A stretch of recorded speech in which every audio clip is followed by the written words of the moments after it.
Gracias y paz, amados hermanos. Aquí nuevamente aprovecho un momento en el tránsito para reflexionar junto a ustedes sobre algún tema que considero puede ser importante, edificante o algo que nos lleve a pensar en la gracia del Señor también. Y en este caso quería reflexionar sobre eso, sobre la gracia de Dios en la vida de personas que en nuestra sociedad podemos considerar lo peor de nuestra sociedad muchas veces, ¿no? A veces pensamos en que todos somos malos, y eso es cierto, la Biblia lo dice. Todos somos pecadores, destituidos de la gloria de Dios. El que diga que no peca y el que diga que no tiene pecado, literalmente es un mentiroso a la luz de la palabra. Pero es cierto que existen ciertos pecados que en nuestra sociedad se consideran delitos y tienen una pena de prisión, tienen una pena de cárcel, ¿no? Podemos pensar en abusos, en quitarle la vida a una persona, en atracos a bancos, en tráfico.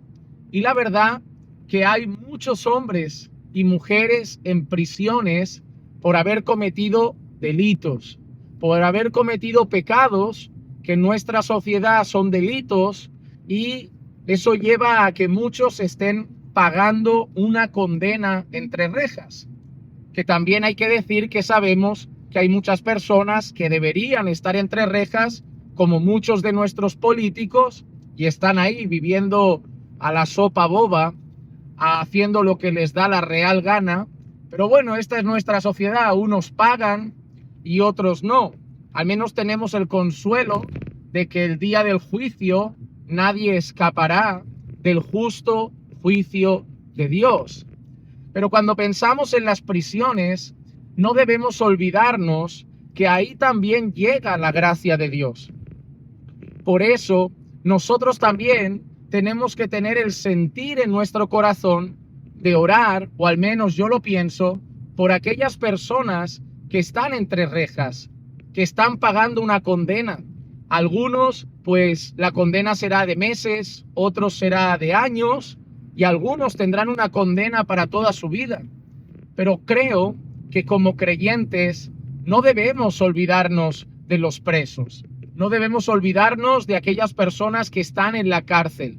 Y a pesar de su maldad y a pesar de sus delitos, sabemos que son muchos cristianos los que dedican tiempo para ir a predicar a la prisión. Hace unos días recuerdo que estaba viendo unos vídeos donde el conocido predicador estadounidense Paul Washer estaba llevando el mensaje del evangelio a unas prisiones de Estados Unidos, y veíamos cómo personas fueron alcanzados por esa predicación y personas eran salvas por el Señor Jesús. No significa que esas personas saliesen de la cárcel porque tenían que pagar su condena, pero esas personas ahora entre rejas eran personas salvas por el Señor, y eso es una realidad. El Señor salva a los más viles pecadores. Nosotros como cristianos no podemos llegar a pensar que hay gente que no merece esa gracia que nos alcanzó a nosotros, porque al final nadie merece nada más que la condenación, ¿no? Yo pienso en mi persona y digo, Señor, si yo mañana despierto en el infierno, sería justo. ¿Por qué? Porque yo lo merezco. Porque el salario del pecado es la muerte. Y quizá yo no le quité la vida a alguien, ¿no? O quizá yo no hice un abuso, o quizá no hice algo que fuera un delito en mi sociedad.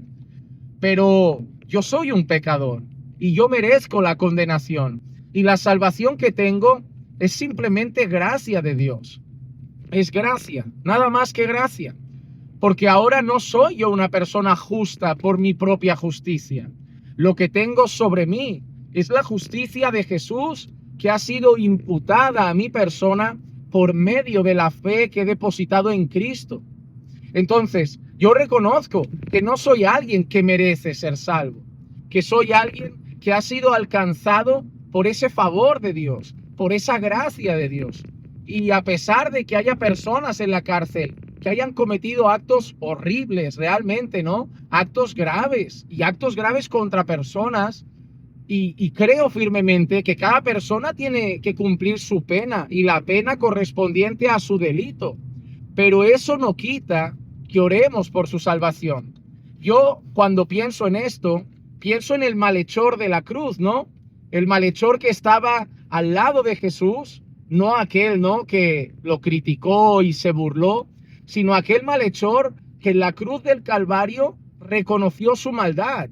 Aquel malhechor que en la cruz del Calvario reconoció su pecado, reconoció, como él dijo, ¿no? Nosotros merecemos estar aquí, pero ¿qué ha hecho él, no? Él reconoció su maldad, él reconoció la inocencia de Jesús y reconoció también que era el Rey, que era el Señor, porque él le dijo a Jesús: acuérdate de mí cuando vengas en tu reino. Y las palabras de Jesús al malhechor son hermosas. El Señor Jesús le dice al malhechor: de cierto te digo que hoy estarás conmigo en el paraíso. Y yo, wow, el Señor salvó a un malhechor en la cruz, a un hombre que estaba cumpliendo una justa condena, a un hombre que en aquella sociedad estaba pagando el precio de sus delitos, pero que a pesar de una vida delictiva, a pesar de una vida de actos atroces, a pesar de una vida de actos malos que lo llevaron a la cruz a pagar ante la ley con sus hechos, con sus actos y pagar las consecuencias de sus delitos, él fue salvo. ¿Y quién soy yo? ¿Quién soy yo para decidir quién merece o no salvación? ¿Quién soy yo para decir, bueno, el que ha mentido merece salvación, merece que tenga una oportunidad, merece que le prediquemos el evangelio, merece que oremos por su alma, pero aquel que le quitó la vida a alguien, no, ese no merece que nadie ore por él, ese no merece que nadie le predique el evangelio, o aquel que atracó un banco, no merece que nadie ore por él, o bueno, sí, robar no es tan grave, pero yo creo que eso no nos corresponde a nosotros. Yo creo que debemos orar por los presos. Yo creo que debemos orar para que aquellas personas que van a predicar a las prisiones sean usadas por Dios y que algunos presos, ¿no?, aquellos que Dios toque sus corazones, sean salvos. También muchos presos tienen familiares creyentes que también cuando los visitan o los llaman por teléfono, también les predican el evangelio. Y creo que debemos orar por los presos. Y sabemos que algunos no van a salir de prisión, pero al menos en prisión van a ser salvos. Y bueno, allí habrán sido alcanzados por la gracia de Dios y allí pues el Señor podrá tratar con sus corazones. Y sé que será difícil, ¿no?, porque pagarán las consecuencias de sus actos, pero al menos sabrán en su corazón que han sido libertados por el Señor Jesucristo, y a pesar de los barrotes que tienen a su alrededor, tendrán libertad en su corazón y habrán sido libertados de la esclavitud al pecado, y sabrán que cuando llegue el día final de su vida irán a la gloria como aquel malhechor en la cruz, porque ¿saben qué? Hay personas de nuestra sociedad que no tienen barrotes. Hay personas de nuestra sociedad que no hay barrotes a su alrededor, pero son esclavos, son presos de su maldad, de su mentira, de su orgullo, de su pecado, y van a acabar condenados. Y eso es lo asombroso, ¿no?, de la gracia, que hay personas que van a pasar de la libertad social, la libertad de nuestra sociedad, pero como han vivido una vida de espaldas a Dios, rechazando a su creador, pues esas personas van a acabar siendo condenadas por toda la eternidad. Pero Dios, en su infinita misericordia, en su enorme gracia, puede llegar a alguien que esté preso por su maldad, preso por sus actos, y esa persona puede acabar sus días en la gloria. Así que yo entiendo cuando Pablo dice, ¿no?, porque Jesús vino a salvar a los pecadores, de los cuales yo soy el primero. Y yo le pido al Señor, Señor, no me hagas sentir menos pecador que otros. No me hagas mirar a otros por encima del hombro con mi superioridad moral, pensando, yo merecía la gracia de Dios y tú no mereces la gracia de Dios. Porque al final, ¿qué es la gracia sino un favor inmerecido? Yo no merecía la salvación. Es puro amor, es pura gracia. Y recuerdo esas preciosas palabras que encontramos en la Biblia, ¿no? De donde abundó el pecado, sobreabundó la gracia. Así que oremos por los presos, oremos por los que han cometido delitos, oremos por los que están entre rejas y pidamos a Dios, Señor, ten misericordia de ellos, como tuviste de nosotros, porque también somos pecadores. Ten misericordia de ellos, como tuviste del malhechor de la cruz. Ten misericordia de ellos, como tuviste de nosotros, viles pecadores, porque al final lo vil y despreciable de este mundo el Señor escogió y lo hizo su hijo, sus hijos. Y yo hoy quería reflexionar con ustedes sobre esto, que nosotros nunca seamos quien para determinar quién merece ser alcanzado por esa gracia de Dios y quién no. Y que el Señor mueva nuestros corazones para orar, ¿no? Porque al final lo que podemos hacer nosotros son dos cosas, orar y predicar. Y yo agradezco a Dios, de verdad, hoy quería dar gracias a Dios, no solo por mi salvación, reconociendo que soy un vil pecador, sino también dar gracias a Dios por la vida de esas personas que van a predicar a las prisiones, por la vida de esas personas que van a compartir el evangelio en la cárcel, y oro para que el Señor les siga dando ese amor por los presos, esa gracia, esa compasión, y que Dios alcance a muchos presos para su gloria. Yo no sé qué piensan ustedes, pero personalmente a veces me ha pasado que de alguna manera equivocada mi corazón es como que a ti no te predico, ¿no? Parecemos un poco Jonás, ¿no? Con los ninivitas.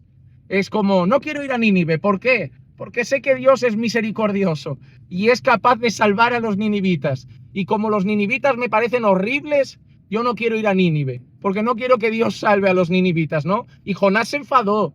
Cuando la misericordia de Dios cae sobre los ninivitas, Jonás se enfada, ¿no? Y dice, ya sabía yo que tú eras misericordioso, por eso no quería ir. Que Dios nos libre de ser como Jonás y que Dios nos libre de nosotros querer decidir quién merece misericordia y quién no. Que Dios nos ayude a orar por todos y dejar esas cosas en las manos de Dios. Que la gracia y la paz de nuestro Señor Jesucristo sea con todos ustedes y recuerden que los amamos en el Señor.